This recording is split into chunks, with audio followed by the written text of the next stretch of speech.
The topic is the role of religion in public life, and we're talking to Dr.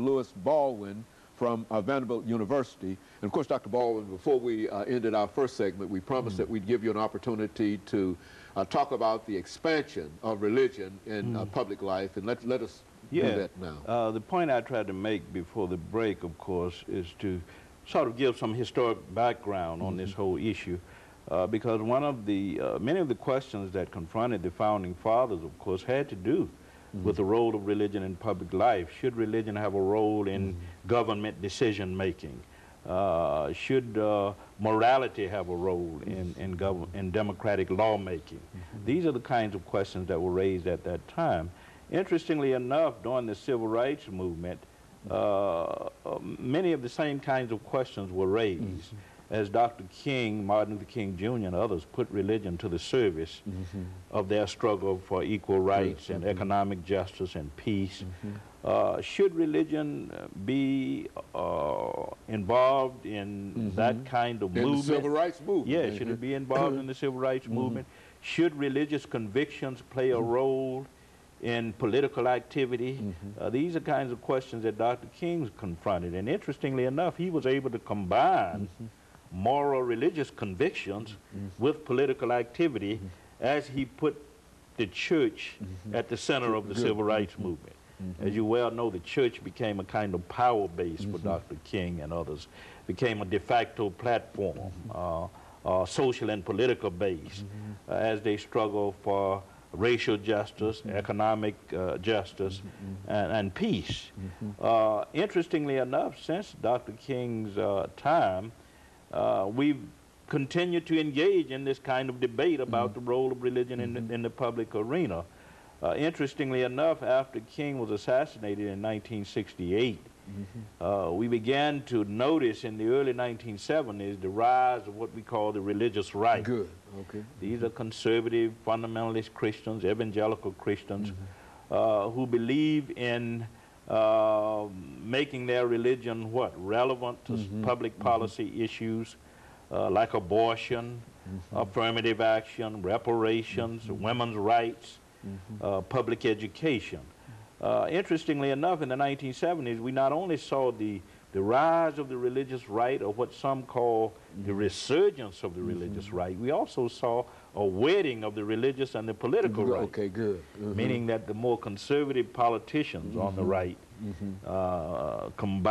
merged with religious right people to pursue a kind of conservative agenda.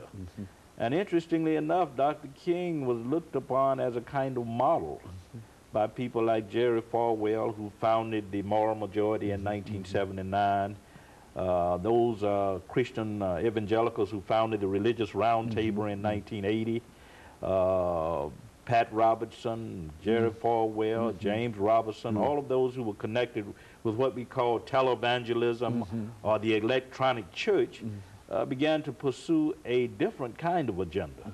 They were not concerned so much with the issues of race and diversity and affirmative action. What they were concerned about was putting religion to the service of their movement against abortion, against gay marriage, against homosexuality, against women's rights.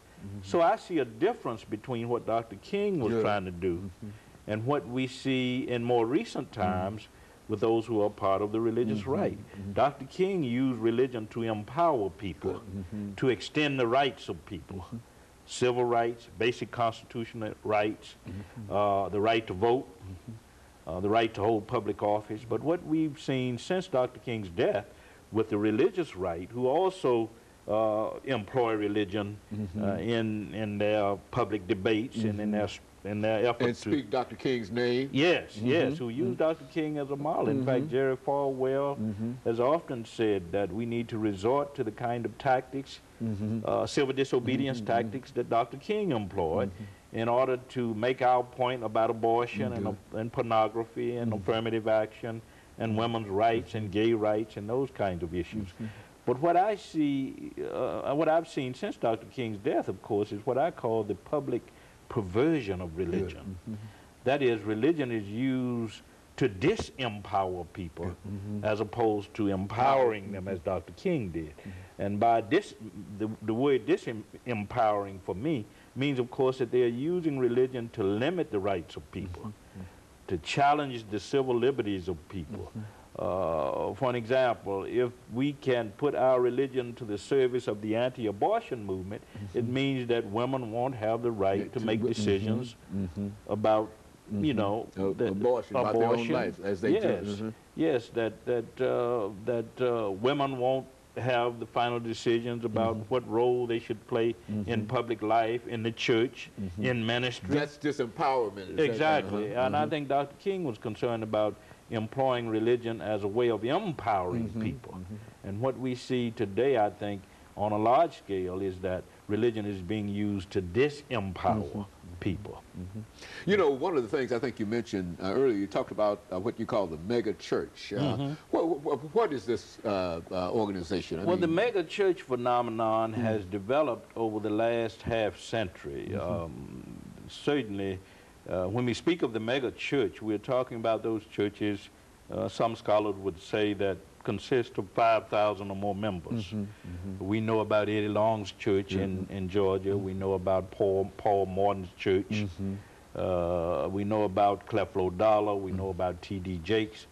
These are known as mega church pastors and also televangelists. These churches, interestingly enough, are a new and emerging phenomenon in black religious life. And they have not only the numbers, 10, 15, 20,000 members, they also have the personnel, they have the resources, they have the connections, and they are run pretty much like corporations that hew to a strict biblical line. And interestingly enough, the question being raised today by many of us who are church historians or theologians is, what role will the mega church phenomenon, what role will the mega churches play in addressing public policy matters and in public life generally?